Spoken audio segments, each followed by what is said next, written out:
Boa tarde a todos. É um prazer trazer ao público brasileiro as reflexões do professor Dr. Sebastian Scheerer sobre o estado da arte da censura na Alemanha, principalmente no que diz respeito à discussão sobre o conflito na faixa de Gaza, sobre esse terrível massacre que está em curso contra o povo palestino.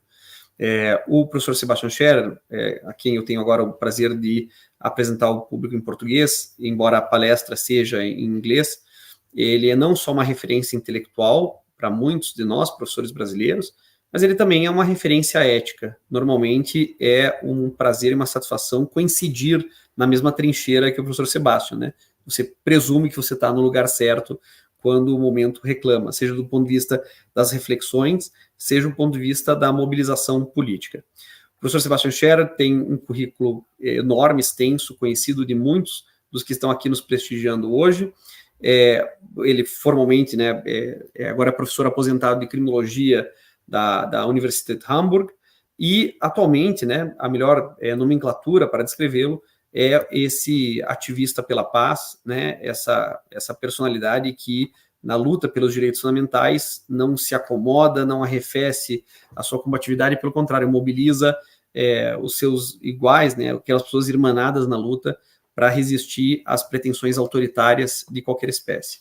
So, Professor Sebastian Scheerer, it's a great honor to have you here. The CEPEC, the Center for Research on Criminal Sciences of the University of São Paulo, is more than honored to welcome here. Thank you so much for being here on your free will, as long as free will exists. But I mean, you took the liberty of inform and transmit to the Brazilian audience the very peculiar and frightening stage of censorship in Germany. When I came to the account of how much censorship and how it was mobilized, I was very much scared. I couldn't recognize Germany that I knew for the time that I was abroad.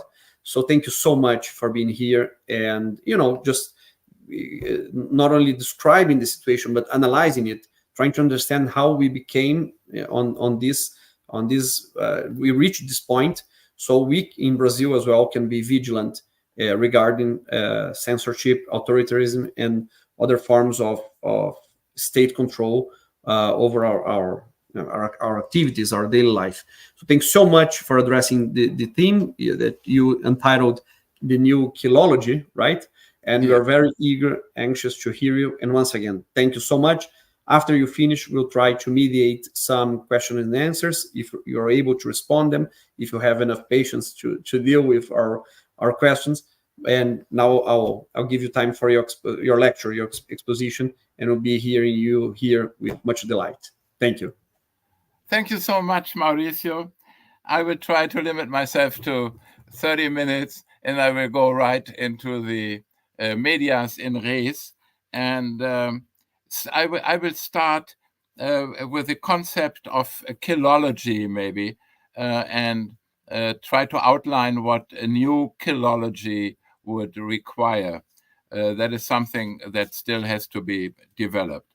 The term killology was coined by Lieutenant Colonel Dave Grossman, a former Army Ranger, paratrooper, and psychology professor, in his 1995 book on killing. According to Grossman, humans have an innate hesitation to kill individuals of their own species. So in war, they have to overcome this inhibition, and normally that is very complicated. Of course, they're being trained to be soldiers and to kill, but as we all know, under stress, people tend to fall back on earlier reflexes, and so they might have learned how to kill, but in combat stress, they fall back on their inhibitions, and that, of course, for the generals is a problem. And it has been a problem, according to Grossman, in World War II, when there was a very low ratio between rounds fired and hits. That is, soldiers tended to either not shoot at all because of their inhibitions to kill, or they just fired into the air. And so the hit rate was too low. Of course, in the end, the Allies did win, but it was still seen in the aftermath of the Second World War as a problem to be tackled. As a matter of fact, then after World War II, training was modified and reformed to make killing more effective. Instead of shooting at bullseye type targets, the US Army switched to silhouette targets that mimic an average human. Training also switched from 300-yard slow fire testing to rapid fire testing with different time and distance intervals from 20 to 300 yards, that is, close-up killing. With these two changes, hitting human targets became almost automatic, and at the time of the Vietnam War, soldiers' firing rates reached 90%. Of course, most soldiers in the Vietnam War, they returned with a deep trauma, and Grossman also deals with the question how to avoid trauma in soldiers after killing. Grossman then developed a model and tried to state the requirements of a perfect killing rate. And there were just 4 preconditions to make killing more effective. One was the presence of an authority figure. The second was respect for and bond with the commander. The third, the definition of the expected behavior and the expected result had to be clear. And number 4 was the perception of legitimacy of the expected behavior. That, of course, can be linked easily to Stanley Milgram's experiments of obedience to authority. But nevertheless, these 4 requirements can serve as to give an idea of how killing can be made more effective. The new killology would, with a little bit of luck, result from the end of this talk. We could talk about what a new killology, what would be required to effectively kill free speech, because that is what is being done right now here in my country. When I speak of war on free speech, of course, war is meant in a metaphorical sense, like an extraordinary effort and a temporary suspension of norms and values in order to attain a specific goal, like in the state of exception. This metaphorical use of war can be found in President Johnson's war on poverty, President Nixon's war on cancer, the war on terror and the war on drugs. They were sort of partly metaphorical, but partly real. So an extraordinary effort suspending other norms and values for a certain time to attain an overriding goal. The overriding goal in our case is to kill free speech. Free speech, in turn, free speech used to be something that I had taken for granted, and I thought that infringements of free speech were typical of earlier times, like 1819, the persecution of so-called demagogues. Of course, there was no free speech in the Third Reich, and there were infringements on free speech in the persecution of communists during the McCarthy era, which lasted until 1968 in Germany. So, as a historical phenomenon, it was clear to me that free speech is something that can be taken away. But I never thought that in my lifetime that would happen again after the persecution of the communists in the 1950s and early 60s. Just to remind us of the importance of free speech, the first time it was mentioned with some constitutional relevance for my country was in 1789 in the French Revolution, the 26th of August 1789 in the Declaration of Human and Civic Rights.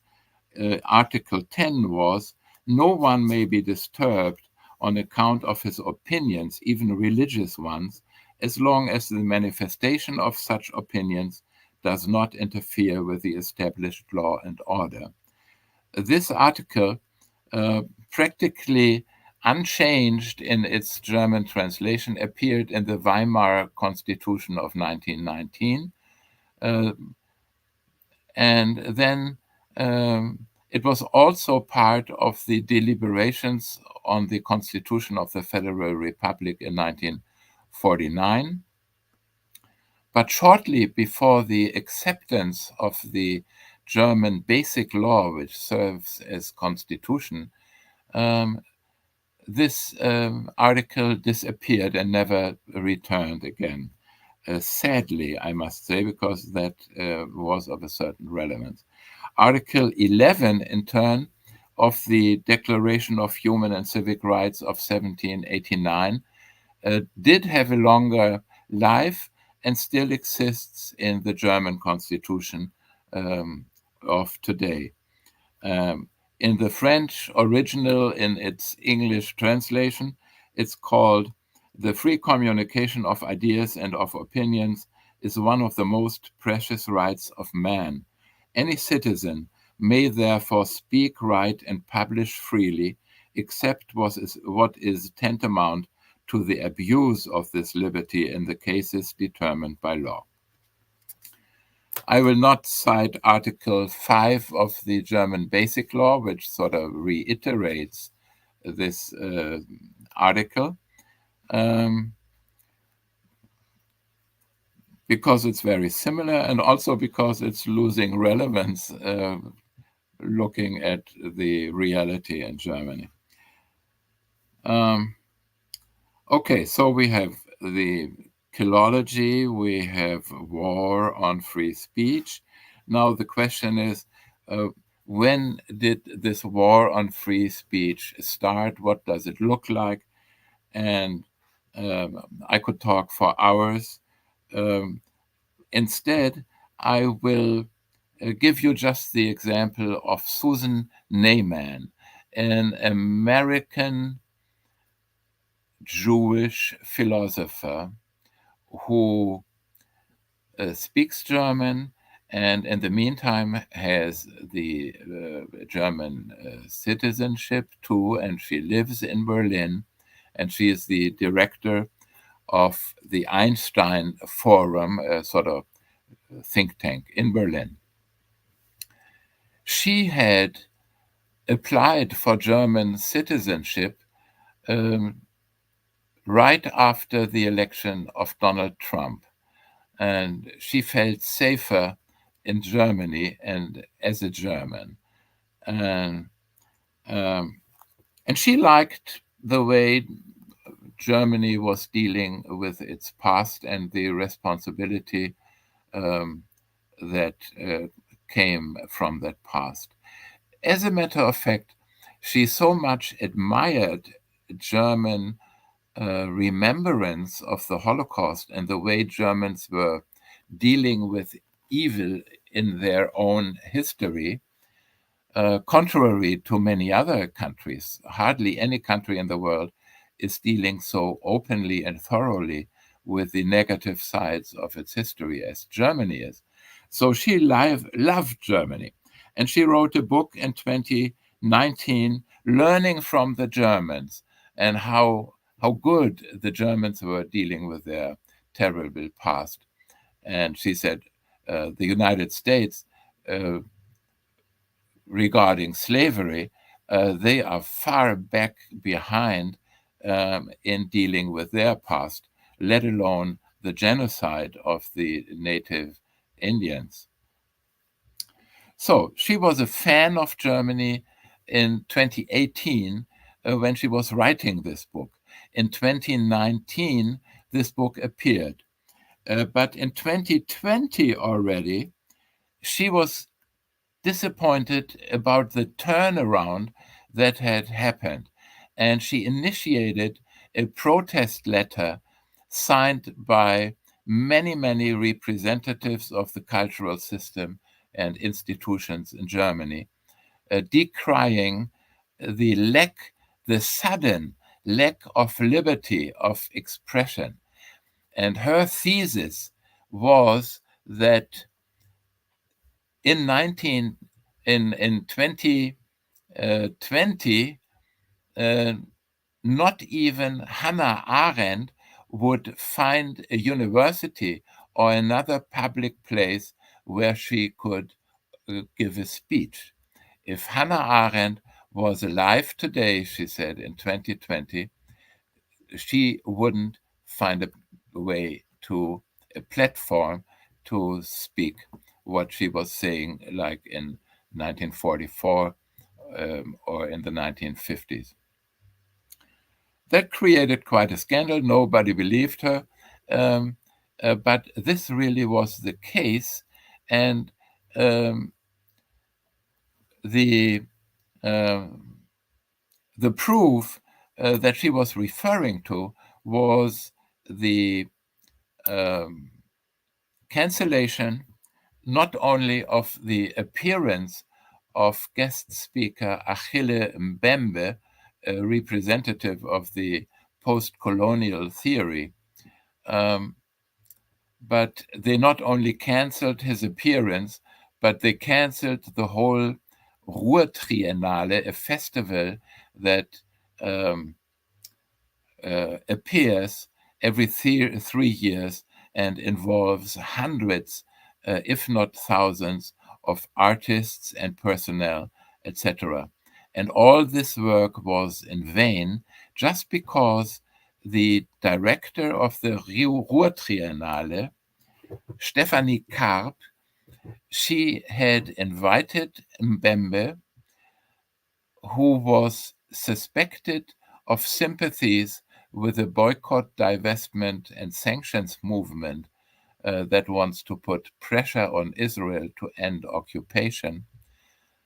And Stefanie Karp resisted pressure from the ministry to disinvite him shortly before his appearance. And so the minister said, well, if you don't disinvite him, I cannot disinvite him because I'm not the organizer, but what I can do is I can cancel the whole Triennale, and this is what she did. And this was only the tip of the iceberg.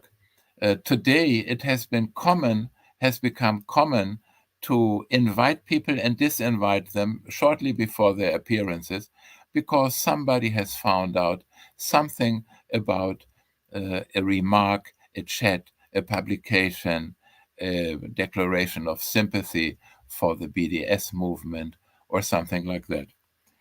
So, for outside observers, this became so evident that in the late latter part of the year 2020, the Israeli liberal newspaper Haaretz published a number of articles about witch hunt in Germany and how free speech was suppressed in Germany. Susan Nyman in 2023, she wrote 2 articles in the New York Review, both denouncing the lack of liberty in Germany. One is called Historical Reckoning Gone Haywire, Germans' Efforts to Confront Their Country's Criminal History and to Root Out Anti-Semitism Have Shifted from Vigilance to a Philo-Semitic McCarthyism that Threatens Their Rich Cultural Life. Another article in November 23 was called Germany on Edge. So Germany, in the eyes of many outsiders, has fallen on the slippery slope of misunderstood exceptionalism by narrowing responsibility for the Holocaust and the resulting extraordinary obligations to a commitment to the Israeli state. Germany is sort of subjugating itself to the politics of the Netanyahu government, and anyone who tries to put pressure on the Netanyahu government is regarded as an enemy of Israel, an enemy to the existence of the Jewish state, and also an enemy to the German state. Because in the year 2008, the German Chancellor Angela Merkel had declared during a visit to Israel that the security of Israel was a reason of state for Germany. In other words, anything threatening the security of Israel is also considered a threat to the security of Germany. And this is exactly what is happening. And the problem is, of course, that Germany does not believe that Germany has the right to define by itself what threatens the security of Israel. How can Germans know better than the Israeli government? That would be sort of weird if the Israeli government said, we are seeing an existential threat in the BDS movement, and Germany would say, well, here we practically don't have that movement, so we don't see a threat to Israel, and also we have a constitution that would forbid any repression or censorship.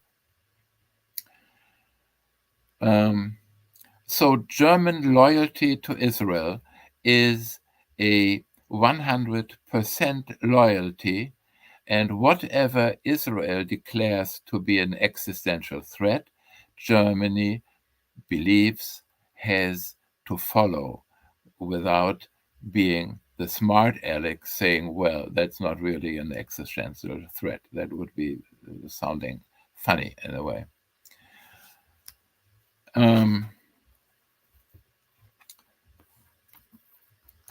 There are so many things that happened.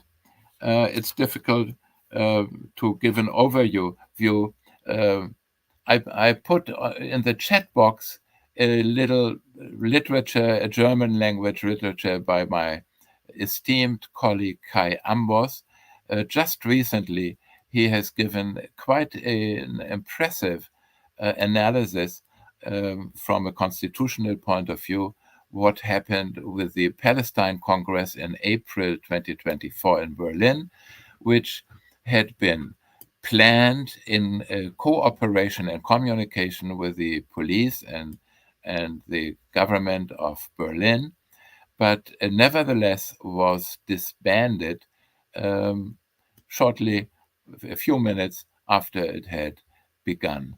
And that procedure was, to say the least, completely illegal from A to Z, from the even from before the start of the conference, the state behaved illegally, and even in its explication of its actions, it did not refer to the constitution. Later on, the courts declared the actions of the Berlin government illegal, but that, of course, was too late, and it seems that the state does not want to learn. The Ministry of the Interior said that they would like sort of to behave the same way if anything like that happened ever again. What had happened was that the Jewish Voice for a Just Peace was organizing this conference. They had invited liberal and leftist critics of the occupation, and I have read all their speeches that had been published by a small leftist newspaper afterwards, speeches by people who could not even enter Germany and who were forbidden to give video interviews, but they sent their prospective speeches to this little journal and they published them. So there is censorship, but you still can sort of publish some stuff in remote areas of the discourse. The idea is to just eliminate these voices from the mainstream and from a big audience, so that there's no danger that the German public would adhere to views that would be critical of the Israeli policy and that would amount to some pressure on the German government to put pressure on the Israeli government to follow international norms.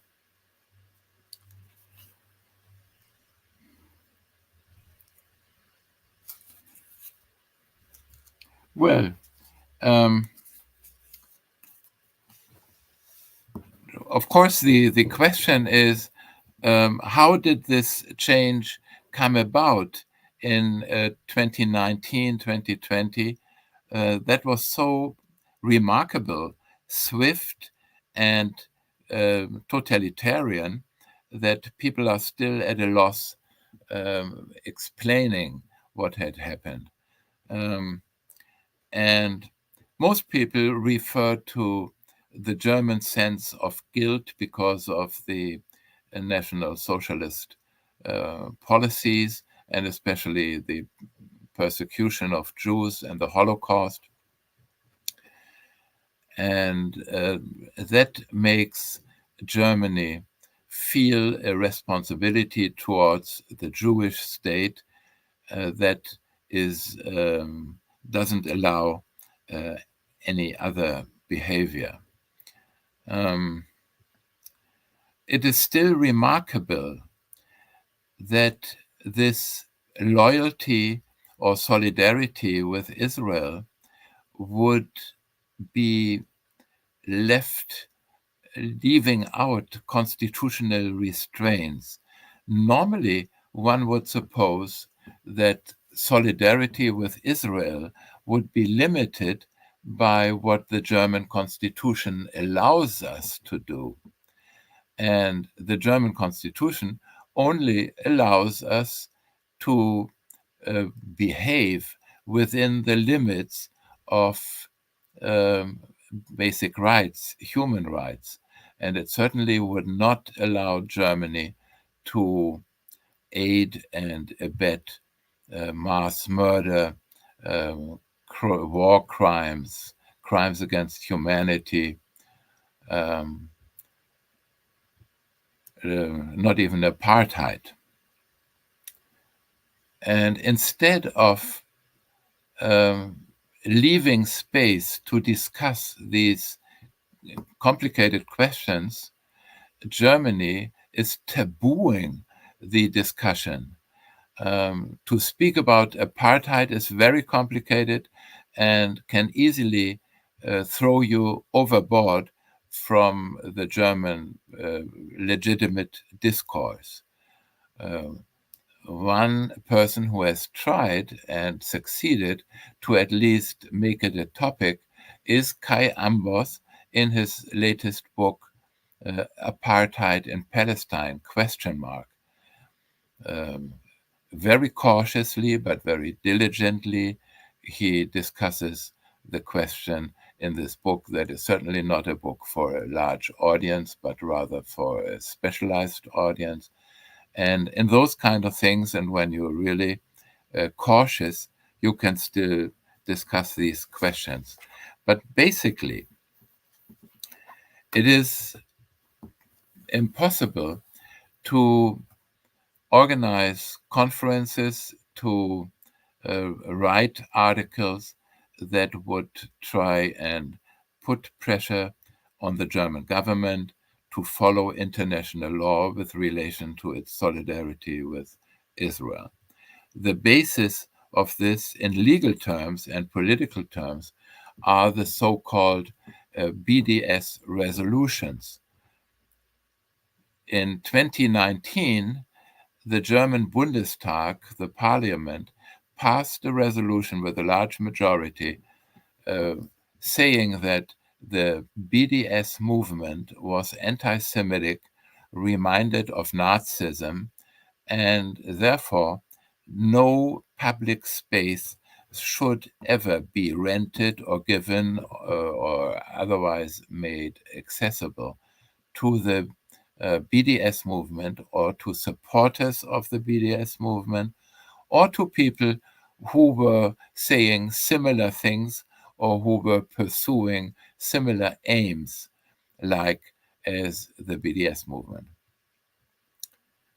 That actually was the case with Achille Mbembe, who in 2016 had written a little foreword to a small publication that nobody knows in South Africa at the occasion of a conference at Stellenbosch University.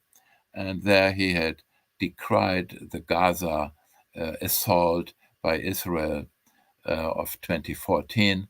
And he had said, the world has to wake up to these things and has to pressure Israel to give up its policy of apartheid.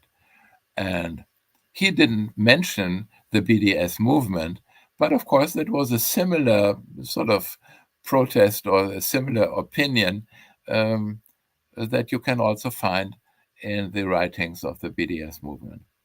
And that was enough to make him, who had received a number of prizes, very highly esteemed prizes in Germany, suddenly a persona non grata. Today, he never again, well, that was half an hour. He never again appears in Germany, and people say that he has sworn never to come back to Germany. And today, there is a new small movement led, among other people, by Annie Ernaux, Nobel Prize winning author, that is called Strike Germany.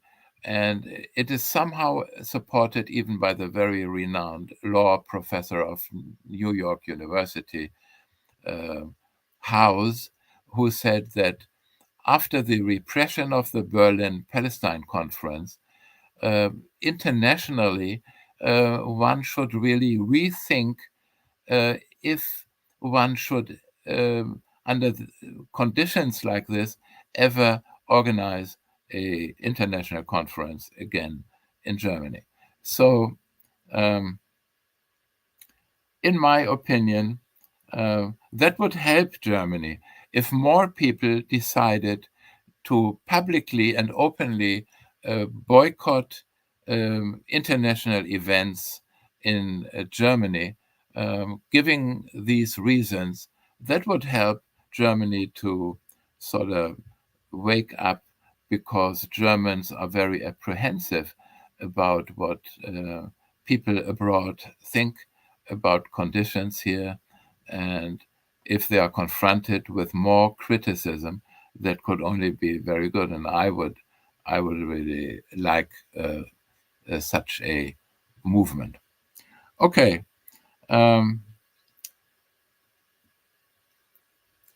Yeah, I have said a few things, and maybe we can continue with 2 or 3 question and answer things.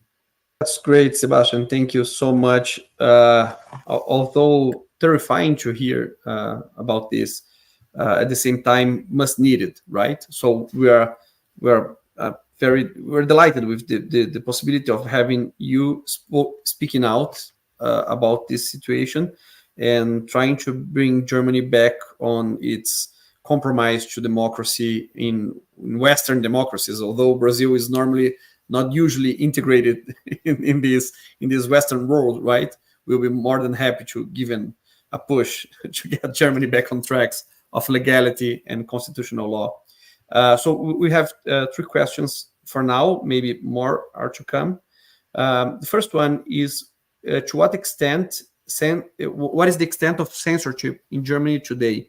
They're asking if seminars or reunions against the Israeli government are taking place or just forbidden in terms of the university. So they want to know if you're having a meeting or a seminar or a lecture about pro-Palestinian rights or against Israeli policy, if this is forbidden, what kind of authorizations you need, and if the police can come out and do arrests or something of a kind. How is the freedom of speech within the sacred place of universities today?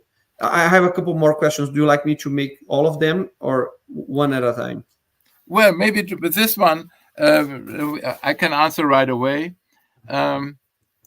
Most people shy away from talking about these questions. Like most professors, they walk around with scissors in their heads. That's the chilling effect of the BDS resolutions. But whenever, like some people still do that. Like for instance, a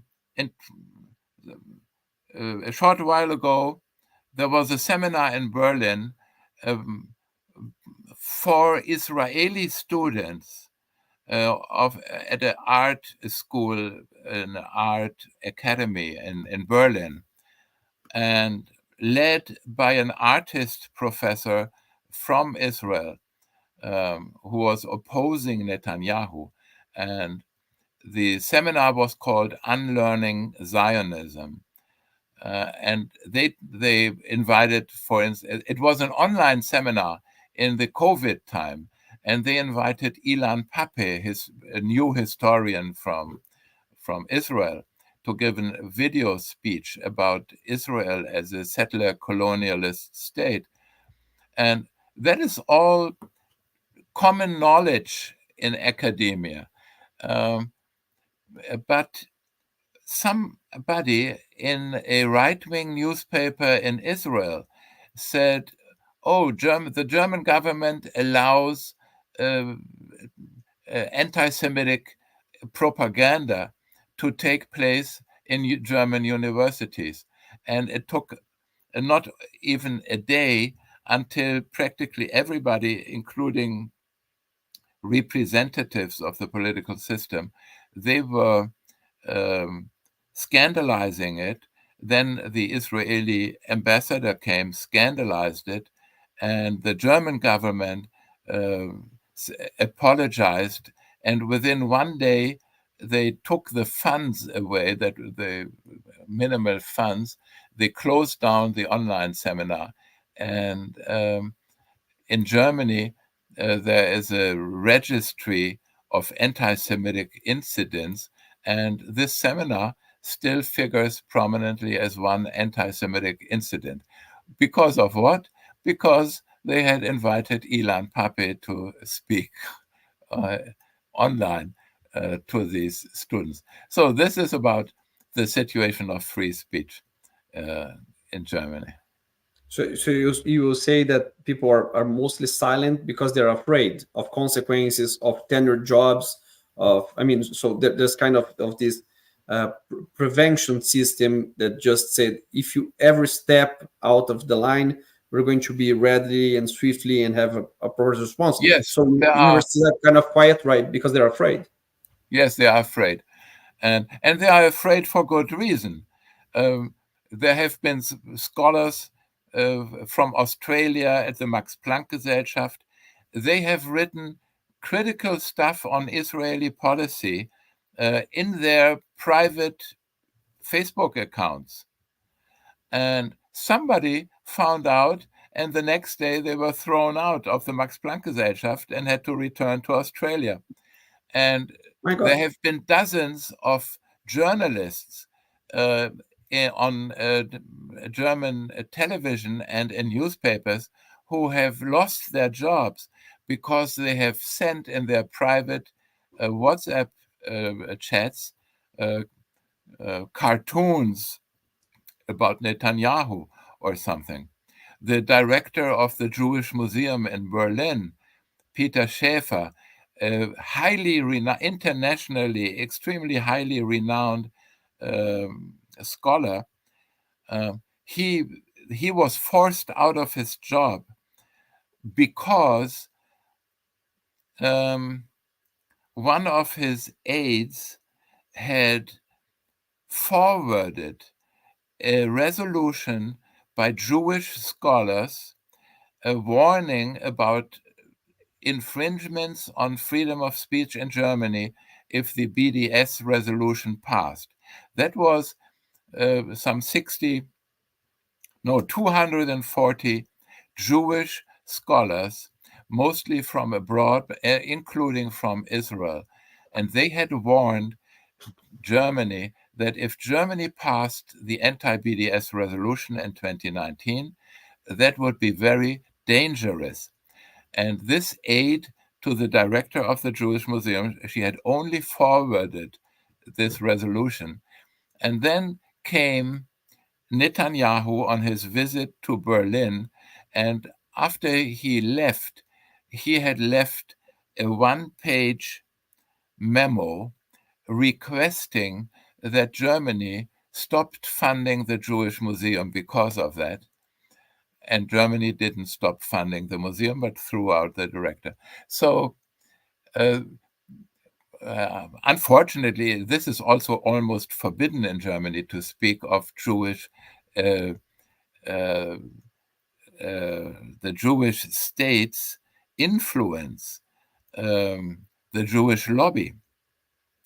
But unfortunately, that is a fact.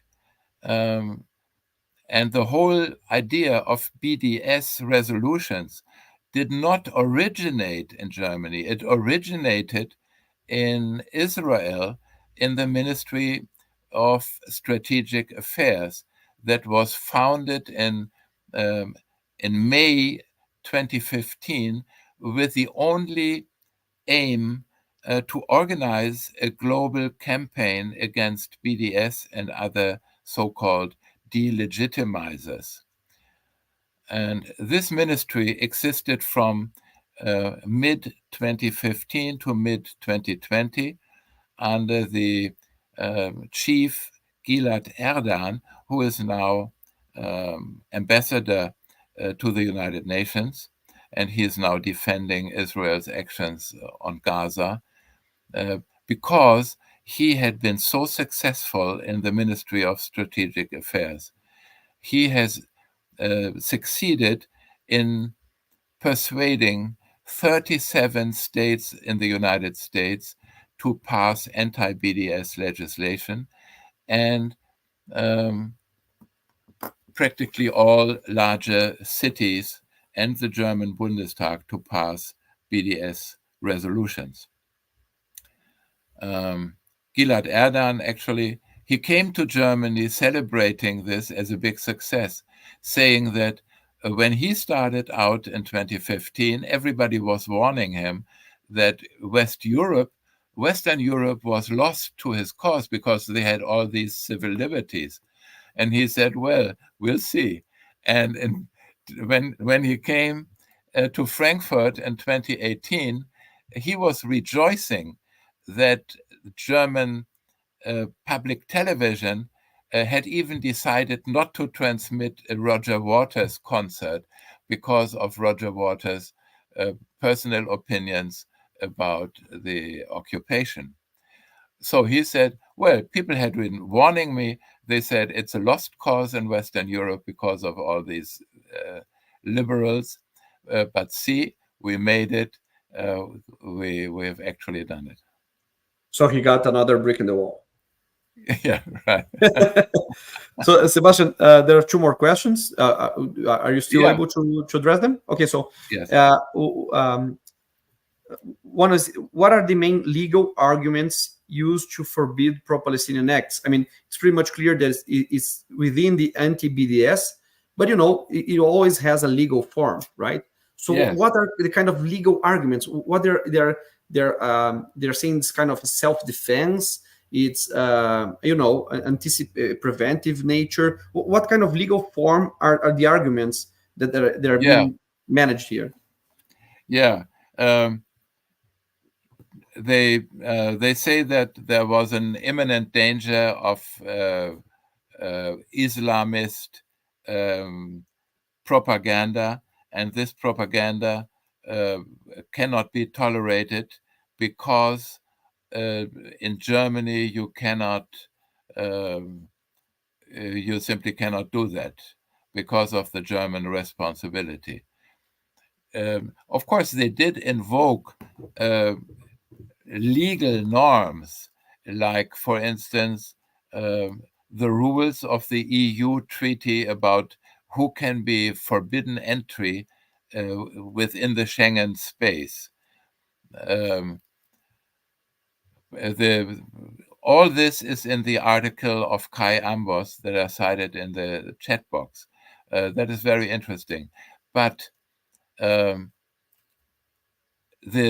most intriguing thing is that there was no substantiation. They just were citing a few articles of the Schengen stuff, but they did not give material reasons. They could not refer to anything concrete. It was just giving these norms, and it was just talking about Israel and how one has to protect Israel. That is the reason of state in Germany. There was no reference to where do you find this reason of state? Is that in the Constitution? No. Is there a law? No. It is a rhetorical figure, and the police and the Ministry of the Interior, they are using this rhetorical figure without reference to they did not even mention the German Constitution once in I don't know how many, infinitely many pages. So I really seriously refer to that article by Kai Ambos. People are referring to the reason of state without referring to the Constitution, to freedom of speech, as if that all that didn't exist. And this reminds everybody who knows a little about German history of the dual state theory of Ernst Fraenkel of 1939. Ernst Fraenkel, as we know, distinguishes, he says in 1938, that was about the time he was referring to, 1937, 38, a few years before the beginning of the Holocaust.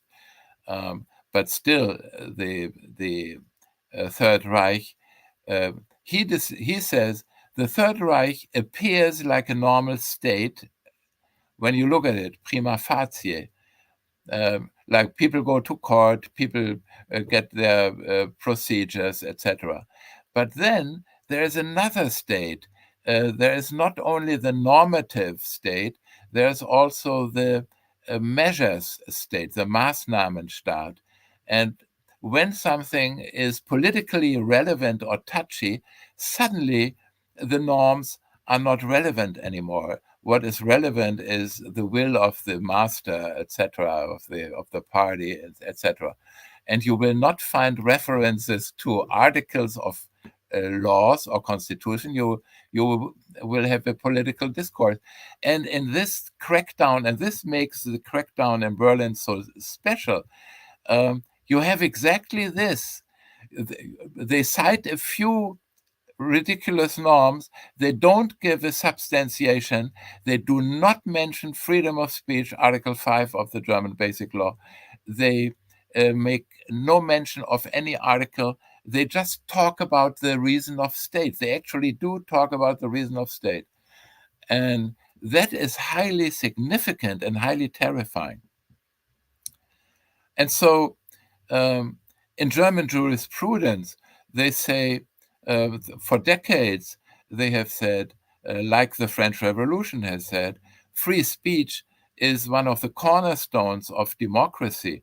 And this has been cited over and over and over again. And I have memorized it, of course, as a student of law, that you cannot have a democracy without free speech, because people cannot form their opinions and they cannot discuss freely, so they cannot organize their will. So if you don't have freedom of speech, and we don't have freedom of speech at the moment, if you don't have freedom of speech, you do not have a liberal democracy. And as our president says, democracy is liberal democracy. If a democracy is not liberal, it's not a democracy. This is what our own president has emphatically said a few years ago. Today, you don't hear him say that anymore. It's the same president, but he is now completely apologetic. He says we live in the best of all worlds. We have all freedoms that we need. Everybody can say what he wants, and that is simply not true. The whole government has decided to become hypocritical.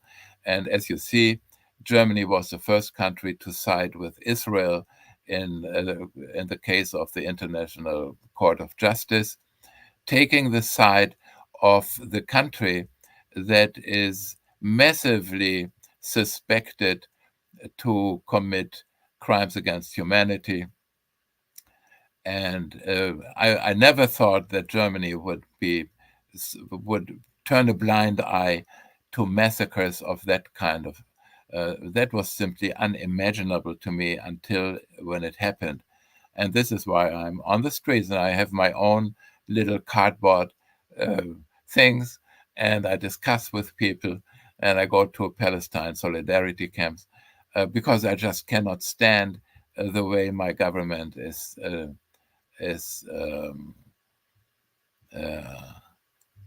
well, I don't know. It's a kind of abandoning the own constitution of this country. Germans didn't even have to fight for this constitution. It was given to them after World War II. And suddenly Germans found themselves, oh, we have freedom of speech. How nice. That was a present.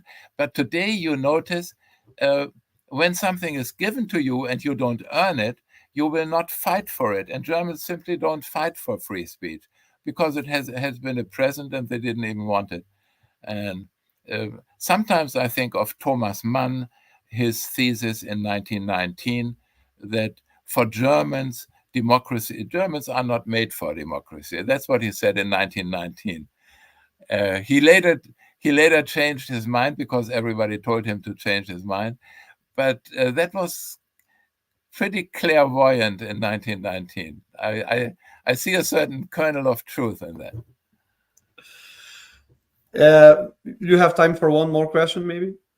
I do, if you do. Okay, so that was probably written by a student because he's very much interested in understand what are the threats against students in demonstrations or solidarity camps, or even in university campuses. You meant professors were under this silent regime, but are students being held or detained or even imprisoned, and if so, under what accusations?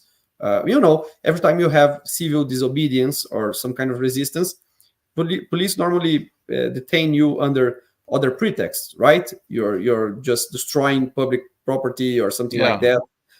Is there something, I mean, related to that you can comment on?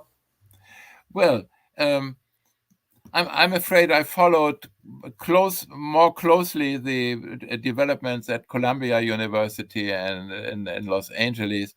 In Germany, there had been a number of conflicts in Berlin at the Humboldt University, but I don't really know about detainees. I have seen some videos with some sort of police violence, but it was not as bad as I have seen in other countries. So it has a little bit escaped my attention.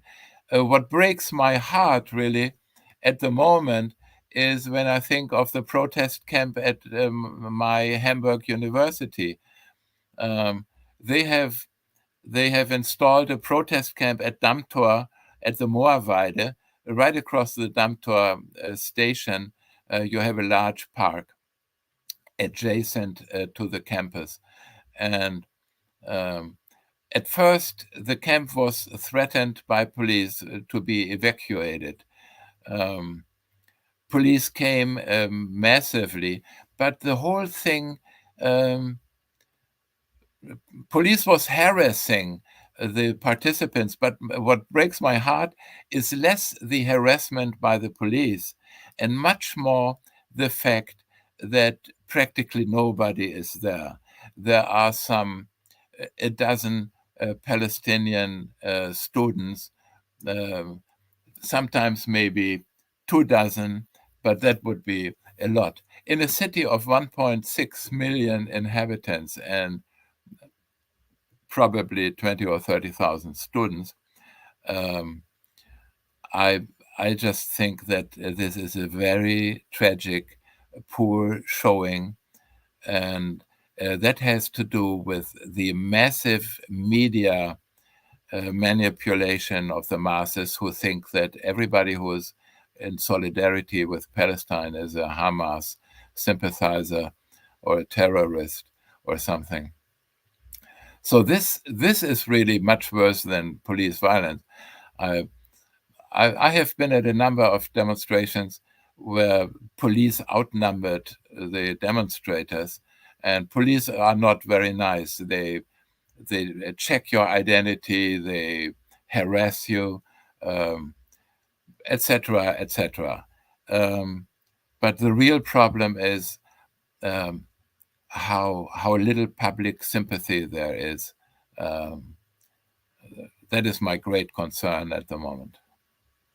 Yeah. Well, that's the most terrifying thing, when the reason of state become common psychology, right? Or the I mean, the fact that you can just confirm the power of hegemonical ideas, right? And how they just create this atmosphere of fear, of constraint, of intimidation, and right. But everything begins speaking out, right? As you are in this moment. And for just to be sure, Sebastian, we would never disinvite you, right? We will always keep our invitations. And thank you so much for addressing this one. I think that for everybody that heard what you've just told us, it's amazing. Even though we can make some kind of modulation of free speech specifically regarding Israel because of past National Socialist background, it's just incredible that one of the leading liberal democracies in the center of Europe would be that much compromised to censorship, because this is censorship indeed.